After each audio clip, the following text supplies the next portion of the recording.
আমি খুবই ভাগ্যবান, সেদিন আমার বেঁচে থাকার কথা ছিল, মৃত্যু থেকে অনেক কাছে ছিলাম। আমি আমারই সংসদ এলাকায় আমার নিজের বাসাকে এড়িয়ে পার্শ্ববর্তী আর একটা বাসায় আশ্রয় নিয়েছিলাম। বেশ। তখন চার দিক থেকে মিছিল আসছিল এবং এটা আসলে ছিল প্রধানমন্ত্রী গণভবন কেন্দ্রিক, এবং এটা আমরা অবাক হলাম যে সংসদ এলাকাতেও এটা ছড়িয়ে পড়ে এবং একটা লুটপাটের যে লুম্পেন স্টাইলের কতগুলো ঘটনা ঘটে এবং সেখানে বিভিন্ন ধরনের লোক আসে এবং এদের মধ্যে বেশিরভাগই মনে হয়েছে এটা কোন রাজনৈতিক অভ্যুত্থান, এটা লুটপাটের অভ্যুত্থান।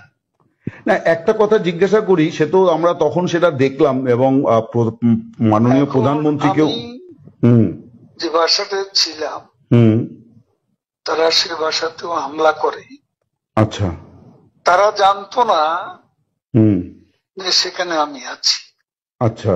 আমার বাসা তারা লুটপাট করেছে, কিন্তু যে বাসায় আমি গিয়ে আশ্রয় নিলাম সেখানে তারা হামলা করবে এটা আমি ভাবতাম, কিন্তু সেখানেও দেখলাম যে অনেক লোকজন ঢুকে পড়ে এবং তারা ভাঙচুর লুটপাট করতে থাকে।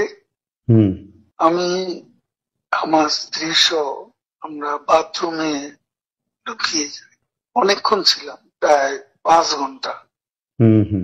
তারপর একটা পর্যায়ে এরা তো ওই বাথরুমের ভিতর সেখানেও কমোড, বেসিন এগুলো তো লুটপাট করেছে সব জায়গায়। সেগুলোর লোভে প্রথমত তাদেরকে আমার ওয়াইফ সেই বাথরুমের মুখে দাঁড়িয়ে বারবার বলছিল যে আমি অসুস্থ,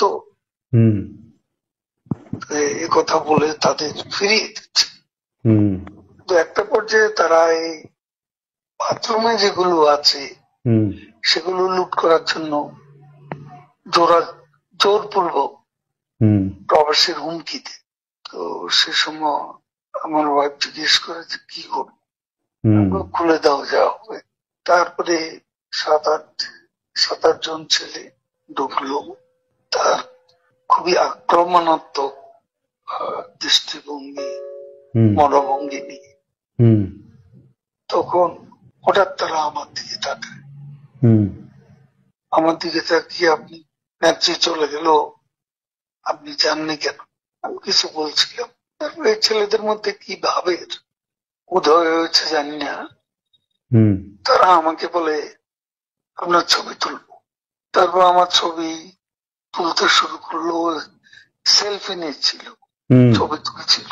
এরা ছাত্ররা অনেকে আমাকে চেনতো, কি কারণে তারা তখন আক্রমণাত্মক যে মনোভাবটা ছিল সেটা নিয়ে এসে শীতল হয়ে গেল। তারা ঠান্ডা মাজাজে তখন কথা বলছিল। আচ্ছা। এদের মধ্যে আবার এক পর্যায়ে একটা গ্রুপ তারা চেয়েছিল আমাকে রাস্তায় সেনাবাহিনী হাতে তুলে দিতে, কেউ কেউ আবার এটাও চেয়েছিল যে জনতার হাতে তুলে দিতে। এটা অবশ্যই তখন একটা মানসিক ভাবে ভেতরে ভেঙে পড়েছিলাম। এরপর এরা এদের একটা শার্ট, এদের ওই ব্যাজ, লাল পতাকা শোভিত ব্যাজ লাগিয়ে আবার কালো একটা মুখে একটা মাস্ক দিয়ে আমাকে হাঁটতে হাঁটতে সংসদ এলাকা থেকে বড় রাস্তা, গণভবন অভিমুখী রাস্তা, ওখানে নিয়ে যায়। ওখানে নিয়ে হঠাৎ করে কোত্থেকে একটা ট্যাক্সি আসে, হুম একটা ইজি বাইক, হুম সেটা খালি ছিল, হুম ওখানে কোনো গাড়ি ঘোড়া কিছু ছিল না। হুম ওটা হঠাৎ করে কেন যেন এসে পড়ল, হুম হয়তো আমার ভাগ্য। এরা দুজনে আমাকে নিয়ে, আমার ওয়াইফকে নিয়ে ওটাতে উঠলো আর বলতে লাগলো, ওতে তো অসংখ্য মানুষ, হুম চেক আপ সব জায়গায়।